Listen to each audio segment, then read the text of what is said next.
TV 24 news ವಾಹಿನಿಗೆ ಸ್ವಾಗತ. ಖಾಸಗಿ ವಾಹನಗಳ ಹಾವಳಿ ಹೆಚ್ಚುತ್ತಿರುವಾಗಲೇ ಹೆದ್ದಾರಿ ಅಗಲೀಕರಣಕ್ಕಾಗಿ ಐಆರ್ಬಿ ಅಧಿಕಾರಿಗಳು ಟ್ಯಾಕ್ಸಿ ನಿಲ್ದಾಣವನ್ನ ತೆರವು ಮಾಡಲು ಮುಂದಾಗಿದ್ದಾರೆ ಎಂದು ಭಟ್ಕಳ ಟ್ಯಾಕ್ಸಿ ಚಾಲಕರು ಹಾಗೂ ಮಾಲೀಕರ ಸಂಘದ ಅಧ್ಯಕ್ಷ ಗಣೇಶ್ ದೇವಾಡಿಗ ಆರೋಪಿಸಿದರು. ನಗರದ ಪತ್ರಿಕಾ ಭವನದಲ್ಲಿ ನಡೆದ ಸುದ್ದಿಗೋಷ್ಠಿಯಲ್ಲಿ ಮಾತನಾಡಿದರು. ಕಳೆದ 40 ವರ್ಷಗಳಿಂದ ಭಟ್ಕಳದ ಬಸ್ ನಿಲ್ದಾಣದ ಬಳಿಯೇ ಟ್ಯಾಕ್ಸಿ ನಿಲ್ದಾಣವಿದೆ. ಆದರೆ ಬೇರೆ ಬೇರೆ ಸ್ಥಳ ಗುರುತಿಸದೆ ಏಕಾಏಕಿ ಒಕ್ಕಲೆಬ್ಬಿಸುವುದು ಸರಿಯಲ್ಲ. ತಾತ್ಕಾಲಿಕವಾಗಿ ಜಾಗ ಗುರುತು ಮಾಡದ ಹೊರತು ನಾವು ಹೇಳುವುದಿಲ್ಲ.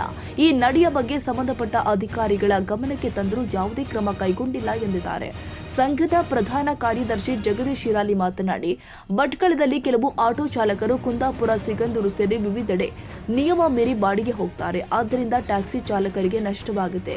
ಖಾಸಗಿ ವಾಹನಗಳು ಕೂಡ ಧರ್ಮಸ್ಥಳ, ಗೋವಾ, ಮಂಗಳೂರು ವಿಮಾನ ನಿಲ್ದಾಣಕ್ಕೆ ಬಾಡಿಗೆ ಹೋಗ್ತಾರೆ. ಭಟ್ಕಳದಲ್ಲಿ ಖಾಸಗಿ ಬಸ್ಗಳು ಪರವಾನಗಿ ಇಲ್ಲದೆ ಉಡುಪಿ, ಮಂಗಳೂರುವರೆಗೆ ಓಡಿಸುತ್ತಿದ್ದಾರೆ. ಆದರೆ ಯಾವುದೇ ಅಧಿಕಾರಿಗಳು ಈ ಬಗ್ಗೆ ಗಮನ ಹರಿಸಿಲ್ಲ.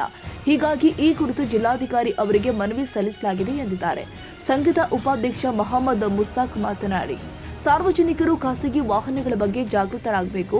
ದೂರ ಪ್ರಯಾಣಕ್ಕೆ ಟ್ಯಾಕ್ಸಿ ಬದಲು ಖಾಸಗಿ ವಾಹನಗಳ ಬಳಕೆ ಮಾಡಿದ್ರೆ ಅಪಘಾತವಾದರೂ ವಿಮೆ ಪರಿಹಾರ ಸಿಗುವುದಿಲ್ಲ. ಶಿರಸಿ ಜಾತ್ರೆಗೂ ಖಾಸಗಿ ವಾಹನಗಳು ಹೊರಡುತ್ತೆ. ಇದರ ಬಗ್ಗೆ ಪ್ರತಿಭಟನೆ ಮಾಡ್ತೀವಿ. ಎಲ್ಲ ಚೆಕ್ ಪೋಸ್ಟ್ನಲ್ಲಿ ಖಾಸಗಿ ವಾಹನಗಳ ಪರಿಶೀಲನೆ ಮಾಡ್ತೀವಿ. ಭಟ್ಕಳದಲ್ಲಿ 250ಕ್ಕೂ ಹೆಚ್ಚು ಟ್ಯಾಕ್ಸಿಗಳು ಇದೆ. ಆದರೆ 200ಕ್ಕೂ ಹೆಚ್ಚು ಖಾಸಗಿ ವಾಹನಗಳು ಓಡಾಡ್ತಾ ಇದ್ದು ಅವುಗಳಿಂದ ಬಾಡಿಗೆ ಸಿಗುವುದೇ ಕಷ್ಟವಾಗಿದೆ ಎಂದಿದ್ದಾರೆ. ರೋಡ್ ಅಗಲೀಕರಣ ಬಗ್ಗೆ ನಮಗೆ ತುಂಬ ತೊಂದರೆ ಕೊಡ್ತಿದ್ದಾರೆ. ಏಕಾಏಕಿ ಬಂದು ಗಾಡಿ ತೆಗೀರಿ ಅಂತ ಇದು ಮಾಡ್ತಿದ್ದಾರೆ. ಆದರೆ ನಮಗೆ ಯಾವುದೇ ರೀತಿ ಅವರು ಲೆಟರ್ ಮುಖಾಂತರ ಆಗಲಿ ಯಾವುದೇ ನಮಗೆ ಮೆಸೇಜ್ ಬರಲಿಲ್ಲ ಅವರಿಂದ. ಅದು ನಮಗೆ ಏಕಾಏಕಿ ಬಂದು ಗಾಡಿ ತೆಗಿಬೇಕು ಅಂತ ಹೇಳ್ತಿದ್ದಾರೆ.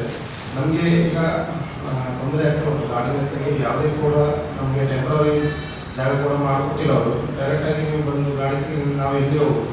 ನಮಗೆ ಜಾಗದ್ದು ಒಂದು ಈಗ ಸಂಬಂಧಪಟ್ಟ ಅಧಿಕಾರಿಗಳಿಗೆ ನಾವು ಮಾಹಿತಿ ತಿಳಿಸಿದ್ದೇವೆ. ಅವರಿಗೆ ಕೂಡ ಲೆಟರ್ ಕೊಟ್ಟಿದ್ದೇವೆ. ನಮಗೆ ಇದರಿಂದ ತುಂಬ ತೊಂದರೆ ಆಗ್ತದೆ. ನಮಗೆ ಜಾಗ ನಮ್ಮ ಟೆಂಪ್ರರಿ ಯಾವುದೋ ಒಂದು ಜಾಗ ಮಾಡಿಕೊಟ್ಟು ಅವರು ಅದರ ನಂತರ ನಮಗೆ ಮುಂದಿನ ಅವರು ಕೆಲಸ ಮಾಡ್ಬೋದು. ಯಾಕಂದರೆ ನಮಗೆ ತುಂಬ ತೊಂದರೆ ಆಗ್ತದೆ ಅದರಿಂದ. ಯಾಕಂದರೆ ನಾವು ಈಗ 45ರಿಂದ 50 ವರ್ಷ ನಾವು ಅಲ್ಲಿ ಟ್ಯಾಕ್ಸಿ ಬಾಡಿಗೆ ಮಾಡ್ತಾಯಿದ್ದೇವೆ. ನಾವು ಅಲ್ಲಿ ಇಟ್ಟುಕೊಂಡು ಈಗ ಏಕಾಏಕಿ ಬಂದು ನಮಗೆ ಗಾಡಿ ತೆಗೆದಿದೆ ಅಂತ ಹೇಳ್ತಿದ್ದಾರೆ. ಅದು ನಮಗೆ ತುಂಬ ತೊಂದರೆ ಆಗ್ತಾ ಉಂಟು ಅದರಿಂದ. ಅದಕ್ಕೋಸ್ಕರ ನಮಗೆ ಒಂದು ಪ್ರೆಸ್ ಮೀಟ್ ಮಾಡಿ ನಾವು ಇದ್ರ ಬಗ್ಗೆ ಎಲ್ಲ ಅಧಿಕಾರಿಗಳು ನಮಗೆ ಒಂದು ನಮಗೆ ಜಾಗದ ಇದ್ರ ಬಗ್ಗೆ ನಮಗೊಂದು ಮಾಡ್ಕೊಡ್ಬೇಕಂತ. ಇವತ್ತು ನಮ್ಮ ಭಟ್ಕಳದಲ್ಲಿ ಟ್ಯಾಕ್ಸಿ ಚಾಲಕರಿಗೆ ತುಂಬ ತೊಂದರೆ ಆಗ್ತುಂಟು. ಎಲ್ಲ ಆ್ಯಂಗಲಲ್ಲೂ ತುಂಬ ತೊಂದರೆ ಆಗ್ತುಂಟು. ಮೊದಲನೇದಾಗಿ ರಸ್ತೆ ಅಗಲೀಕರಣ ಆಗ್ತಾ ಉಂಟು. ನಾವು ಕಳೆದ 50 ವರ್ಷದಿಂದ ನಾವು ಭಟ್ಕಳ ಬಸ್ ಸ್ಟ್ಯಾಂಡ್ ಇದ್ರಿಗೆ ನಾವು ಪಾರ್ಕ್ ಮಾಡಿದ್ದೇವೆ. ನಮಗೆ ಯಾವುದೇ ಒಂದು ಸರ್ಕಾರ ಜಾಗವನ್ನು ಗುರುತು ಮಾಡಿಕೊಂಡಿಲ್ಲ. ಯಾಕಂದರೆ ಭಟ್ಕಳ ಬಸ್ ಸ್ಟ್ಯಾಂಡಲ್ಲಿ ಒಂದು ಪ್ರಯಾಣಿಕರ ಬಾಡಿಗೆ ಅಂದ್ಕೊಂಡೆ ನಮ್ಮ ಟ್ಯಾಕ್ಸಿ ಚಾಲಕರು ಇದು ಮಾಡ್ತಾ ಇದ್ದಾರೆ, ಅದರಲ್ಲಿ ಜೀವನ ನಡೆಸ್ತಿದ್ದಾರೆ. ಇದೊಂದು ಕಾರಣ ಅಲ್ಲ, ಮತ್ತು ನಮ್ಮ ಸುಮಾರು ಕಾರಣ ಇದೆ.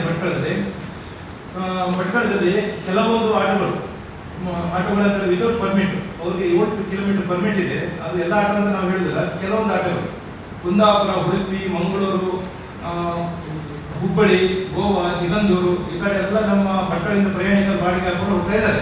ಇದು ನಮ್ಮ ಟ್ಯಾಕ್ಸಿ ಚಾಲಕ ಸಂಘಕ್ಕೆ ಎಲ್ಲ ಸದಸ್ಯರು 1,000 ದೂರನ್ನು ನೀಡ್ತಾ ಇದ್ದಾರೆ. ಈ ದೂರನ್ನು ಇವತ್ತು ನಾವು ಮಾನ್ಯ ಜಿಲ್ಲಾಧಿಕಾರಿಗಳು ಅವರಿಗೆ ನಾವು ಮನವಿಯನ್ನು ನೀಡಿದ್ದೇವೆ. ಮತ್ತು ನಮ್ಮ ಮಾನ್ಯ ವರಿಷ್ಠಾಧಿಕಾರಿಗಳು ದೂರನ್ನು ನೀಡ್ತಾ ಇದ್ದೇವೆ.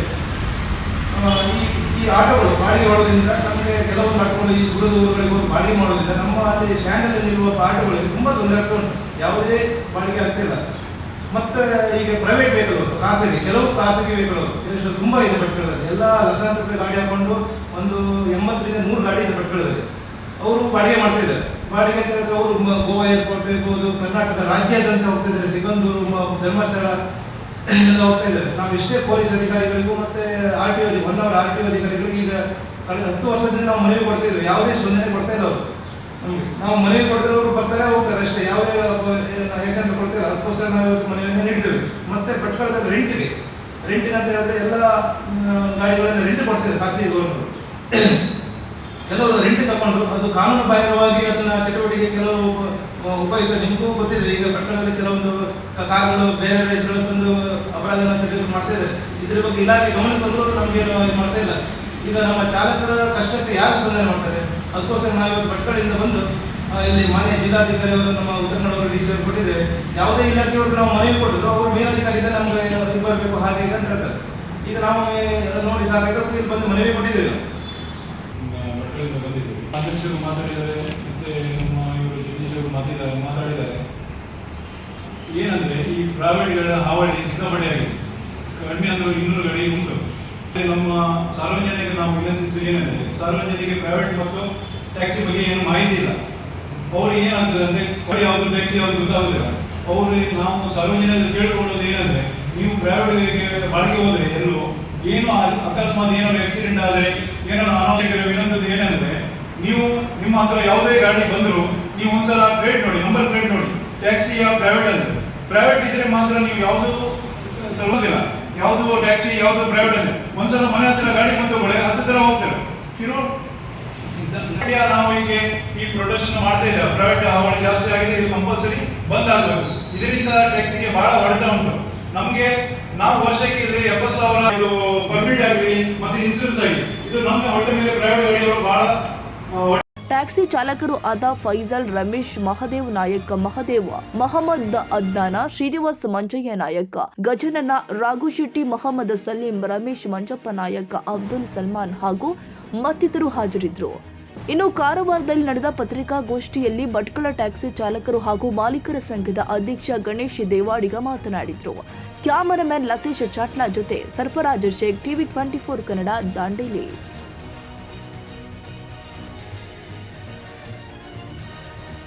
ಕನ್ನಡಿಗರ ಮೆಚ್ಚಿನ ನಿಮ್ಮ ಟಿವಿ 24 ಕನ್ನಡ ನ್ಯೂಸ್ ವಾಹಿನಿ ಇದೀಗ ಟಿವಿಯಲ್ಲಿ ಲಭ್ಯ. ಕರ್ನಾಟಕ ಮತ್ತು ದೇಶ ವಿದೇಶದ 360 ಡಿಗ್ರಿ ಸುದ್ದಿ ಹಾಗೂ ಉತ್ತರ ಕರ್ನಾಟಕ, ಬೆಳಗಾವಿ, ಬಾಗಲಕೋಟೆ, ಧಾರವಾಡ, ಹಾವೇರಿ, ಗದಗ, ಬಿಜಾಪುರ ಜಿಲ್ಲೆಯ ಕ್ಷಣ ಕ್ಷಣದ ವಿವರವನ್ನ ಪಡೆಯುವುದಕ್ಕೆ ಟಿವಿ 24 ಕನ್ನಡ ನ್ಯೂಸ್ ವಾಹಿನಿಯನ್ನ ಲೈಕ್ ಮಾಡಿ, ವಿಡಿಯೋಗಳನ್ನ ಶೇರ್ ಮಾಡಿ, ಕಮೆಂಟ್ ಮಾಡುವ ಮೂಲಕ ನಮ್ಮ ವಾಹಿನಿಗೆ ಸಹಕಾರ ನೀಡಿ ಮತ್ತು ಚಾನೆಲ್ ಅನ್ನ ಸಬ್ಸ್ಕ್ರೈಬ್ ಮಾಡಿ. Thank you.